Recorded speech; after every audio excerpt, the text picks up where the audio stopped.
Hathras case की जांच के लिए एसआईटी को 10 और दिन का वक्त मिला है। एसआईटी अब 16 अक्टूबर को इस मामले में अपनी रिपोर्ट राज्य सरकार को सौंपेगी। एसआईटी के मुताबिक आज भी पीड़ित परिवार का बयान दर्ज किया गया है और पीड़ित परिवार का बयान पूरा हो चुका है। एसआईटी ने आरोपी पक्ष के 2 लोगों के भी बयान लिए। एसआईटी के इस मामले में कुछ और लोगों के बयान दर्ज करने। इस बीच पीड़ित के भाई ने एनडीटीवी से बातचीत में कहा उन पर इस मामले को लेकर अब किसी तरह का दबाव नहीं, साथ ही खुद को दी गई सुरक्षा से फिलहाल संतुष्ट हैं। दूसरे भाई को एसआईटी जांच से भी एतराज नहीं। इस बीच पीड़ित परिवार की सुरक्षा के मद्देनजर उनके घर के आसपास सीसीटीवी कैमरे लगाने का फैसला किया गया है। तो सर, परिवार के सदस्यों से पूछताछ पूरी हो चुकी है वैसे सर?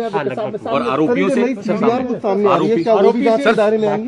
आरोपियों से हो चुकी है सर पूरी? हाँ, उनके 2 परिजनों से जो है बात हुई है। जो सीबीआई को जा रही है जांच के दायरे में है या नहीं? जी अभी हम कोई शेयर नहीं कर सकते कोई डिटेल जो है। लेकिन सर डिटेल नहीं, जांच के दायरे में है या नहीं? दायरे में लेंगे नहीं, ये जो है बेसिकली हमें जो पुलिस की कार्रवाई है उसकी जांच हम लोग कर रहे हैं। सर ये भी बात आ रही है कि जो अंतिम संस्कार किया गया वो पेट्रोल से किया गया, जो रीति रिवाज है उससे नहीं हुआ, ऐसा सामने आया आपके में? सर ये देखिए हम आपको जो है क्या कहते हैं कोई फाइंडिंग्स नहीं शेयर कर सकते। जो हम कर रहे हैं वो हमने आपको बता दिया है।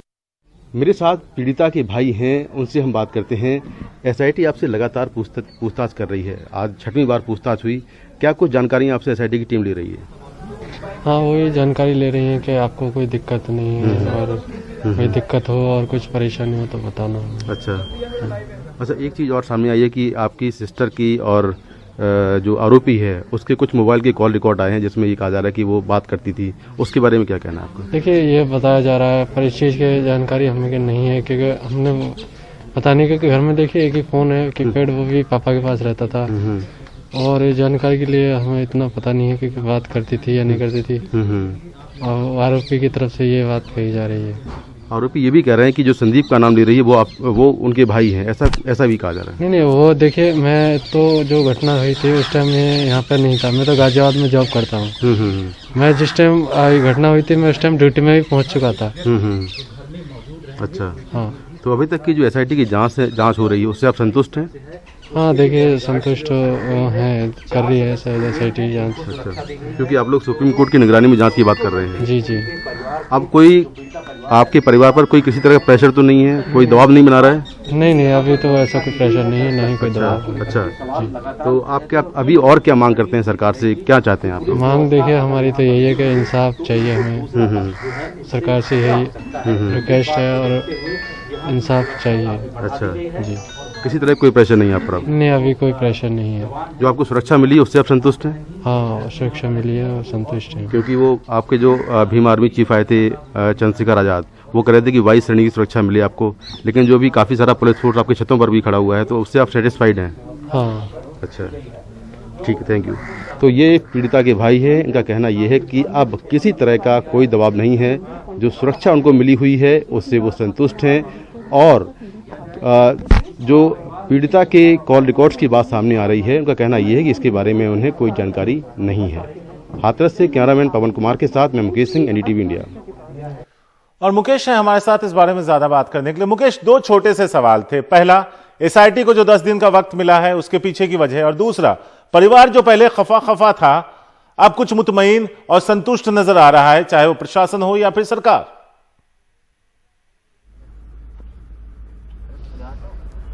देखिए, एसआईटी के जो हेड है उनसे मेरी बात हुई है। उनका ये कहना है कि उनकी जांच अभी पूरी नहीं हो पाई है क्योंकि उनको कुछ डॉक्यूमेंट्री एविडेंस कलेक्ट करने हैं, कुछ दस्तावेज इकट्ठे करने हैं और साथ में कुछ लोगों के स्टेटमेंट यानी बयान दर्ज करने हैं।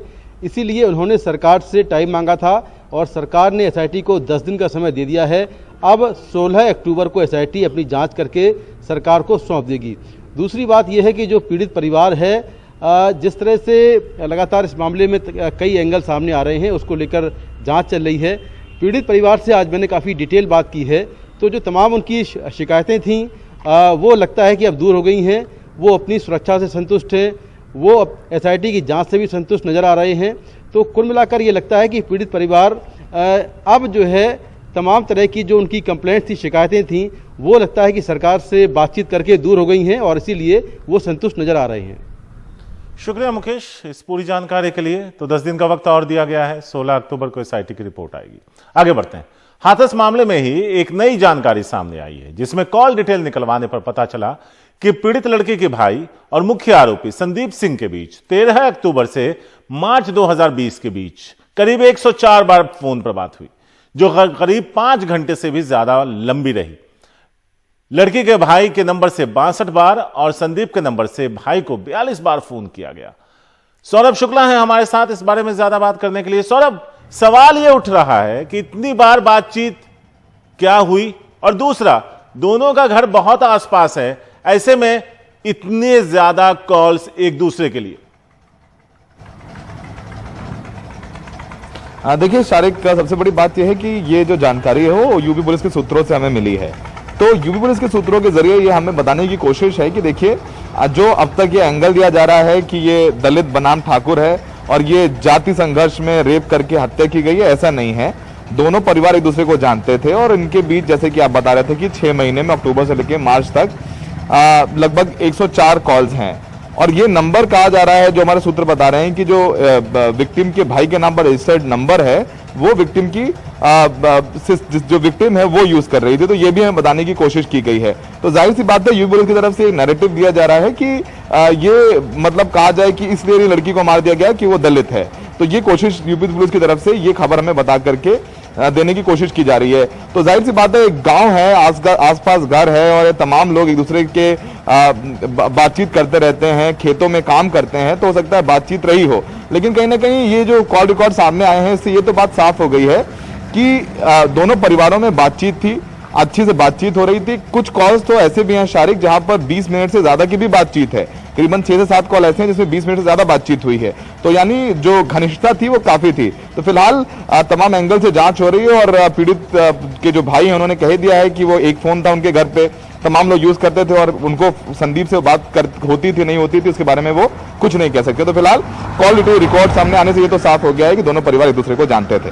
शारिक, शुक्रिया सौरभ। तो सौरभ बता रहे थे कि जो कॉल डिटेल्स हैं जो सरकार की तरफ से पुलिस की तरफ से दी गई हैं, उससे ये लग रहा है कि दोनों परिवार एक दूसरे को अच्छे से जानते थे। आगे बढ़ते हैं। राजस्थान के अलवर में 2019 में हुए सामूहिक बलात्कार मामले में विशेष अदालत ने 6 दोषियों में से 4 को उम्र कैद की सजा सुनाई। एक आरोपी को 5 साल की सजा सुनाई गई है और एक नाबालिग आरोपी का मामला जुवेनाइल कोर्ट में चल रहा है। अलवर के धांगजी का यह मामला सुर्खियों में आया। 2 मई 2019 को पीड़िता जब के मामले में ये एफआईआर दर्ज कराने गई थी, तो लोकसभा चुनाव को कारण बताते हुए पुलिस ने एफआईआर लिखने में देरी कर दी थी। यह मामला लोकसभा चुनाव में भी मुद्दा बना था और इसमें गहलोत सरकार की काफी आलोचना हुई थी। घटना 25 अप्रैल 2019 की है, जब पीड़िता अपने पति के साथ लौट रही थी, तभी दोषियों ने महिला के साथ सामूहिक बलात्कार किया था। इसका वीडियो बनाकर सोशल मीडिया पर अपलोड कर दिया था।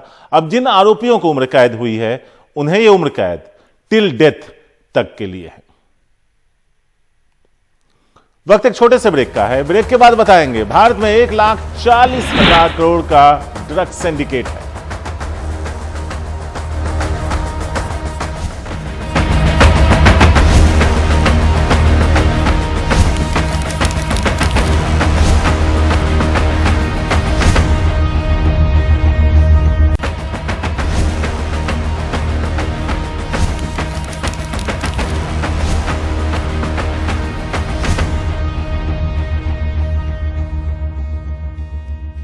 करीब 1 महीने से जेल में बंद रिया चक्रवर्ती को मुंबई हाईकोर्ट से आज जमानत मिल गई। करीब 1 महीने बाद रिया जेल से आज बाहर आएंगी। रिया के साथ सैमुअल मिरांडा और दीपेश सावंत को भी बेल मिल गई है, लेकिन रिया के भाई शौविक चक्रवर्ती और बासित परिहार की जमानत अर्जी खारिज कर दी गई। इन दोनों को अभी जेल में ही रहना होगा। रिया को 10 दिन तक रोज पास के पुलिस स्टेशन में जाकर हाजिरी देनी होगी। रिया प्रदेश से बाहर जाने पर भी पाबंदी है। सुनील सिंह है हमारे साथ इस बारे में ज्यादा बात करने के लिए। सीधे सुनील के पास चलते हैं। सुनील, अगर पूरा ऑर्डर आपने देखा हो तो इनको जमानत मिलने के पीछे की वजह और शौविक को जमानत क्यों नहीं मिली उसके पीछे की वजह?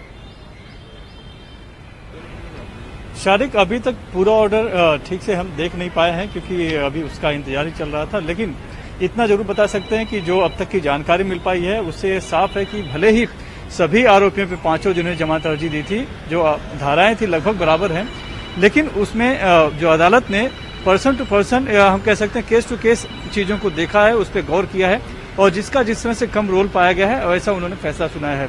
तो जहां तक हम रिया चक्रवर्ती की बात करें तो वो सुशांत सिंह राजपूत की गर्लफ्रेंड थी। उनका कहना था कि उन्होंने जो भी किया सुशांत सिंह राजपूत के लिए किया, तो उसमें उनका रोल कहीं ना कहीं कम पाया गया है। और साथ ही जो दीपेश सावंत और सैमुअल मिरांडा, ये दोनों जो है सुशांत सिंह राजपूत के एक तरह से नौकर थे, तो उन्होंने एक तरह से सिर्फ एक जो मालिक ने जो हुक्म किया वो उन्होंने उसको पूरा किया है। तो कहीं इस पूरे कार्टेल की जहां तक बात हुई थी कि ड्रग कार्टेल जो चल रहा है उसका तीनों का संबंध वैसे नहीं दिखाई पड़ा, ऐसा लग रहा है। तो उसको तो इन तीनों को जमानत दे दी गई है। दूसरी तरफ सोहित चक्रवर्ती जो कि रिया चक्रवर्ती का भाई है, जिसने भी यह भी बताया था कि सुशांत के लिए उसने किया, लेकिन रिया चक्रवर्ती के जरिए, और साथ ही उससे वासित परिहार जो है दूसरा जो पांचवा आरोपी है इस पूरे मामले जिसने जमानत अर्जी दी थी, वो ड्रग कार्टेल से जुड़ा हुआ है। चूंकि सोविक और उसका संबंध आया है और सोविक के जरिए बासित और बासित के जरिए बाकी कनेक्शन मिला है, तो उनको दोनों को ड्रग कार्टेल का हिस्सा कहीं न कहीं पाया गया है, इसीलिए उनकी जमानत नहीं हो पाई है। ये अब तक समझ में आया है। पूरा फैसला आया है, 70 पेज का है, अभी पूरा देखने के बाद ही सही तर्क और आधार हम बता सक पाएंगे कि क्यों आखिरकार जमानत अर्जी 2 की खारिज हो गई, 3 की मंजूर हो गई। और अभी शाम तक हो सकता है कि रिया चक्रवर्ती बाहर भी आ जाएं, क्योंकि उन्हें कैश देकर भी जा सकते हैं। और जहां तक बेल फर्निश करने की बात है निजी मुचलके की, वो 1 महीने का वक्त दिया गया है कोविड को देखते हुए। शुक्रिया सुनील इस पूरी जानकारी के लिए।